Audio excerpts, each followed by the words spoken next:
I've seen fires go. The Carr Fire was intense in a way that I just don't think anyone could have been prepared for.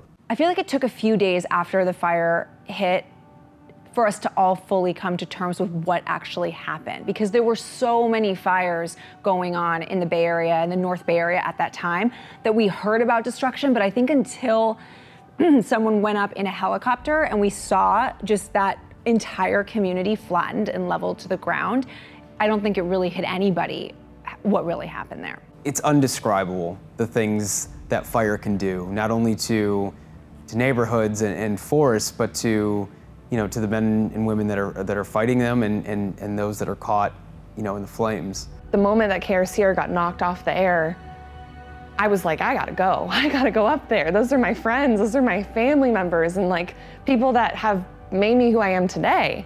So it just becomes on a whole different level of a story that's really impacting people. It never really happens as a reporter. The fire tornado is unique. To pick up a Ford F-150 and throw it more than 100 feet off the road and end a man's life, that was really eye-opening to see the force of that.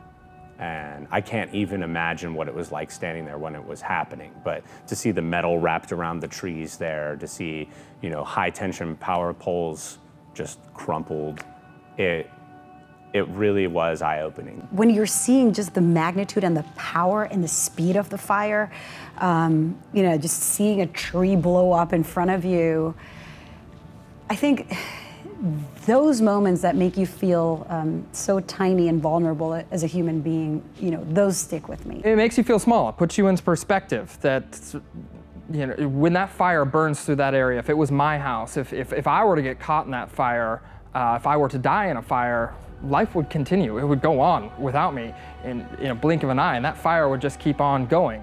When you go in to the fires after they happened, it's a very sad, melancholic, almost apocalyptic feeling. Like it's like a movie. I hate to keep calling these neighborhoods a war zone, but that's exactly what they are. When you look at these things, there's essentially no color anymore. It is all of that color within a neighborhood, whether it was a red or a blue home or a white home, it's all black and white. It's like a place where, there once was life and now there's nothing. It's almost unbelievable when you're getting texts about it and alerts about it until you really see it for yourself and walk the neighborhoods and walk the area where you used to grab coffee. I'm never prepared for that smell of the smoke. When you start to get close to a fire and you can smell it coming through the ventilation in the car, you're close, and then you see it. You smell it long before you see it. That smell never leaves. It's terrible. I mean, yeah, the fires are done in Redding, the fires are done in Napa, but that smell of smoke lingers, and it just brings back all these memories of everything that you saw. So it sucks. There was a moment with this family where they were telling me about the moments right after, as they are running away from the flames, and you think, okay, we made it. The husband is a sheriff's deputy, so his wife was talking about, we made it safe, but he had to go right back in.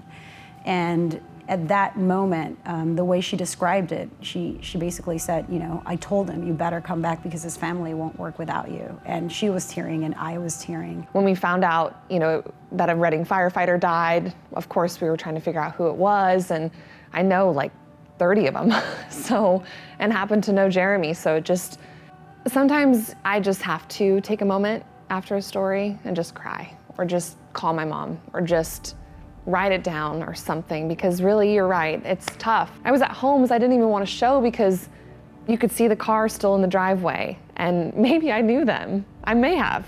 The place where I connected with a lot of these people is when the hurricane happened, when Maria happened in Puerto Rico. I remember, I was trying to reach out and was trying to call people and know, is everybody safe? And it took a long time to know that everyone in my family was okay. Those moments where, you're trying to get yourself to safety, but you also want to make sure that people know you're okay is something that I think about a lot.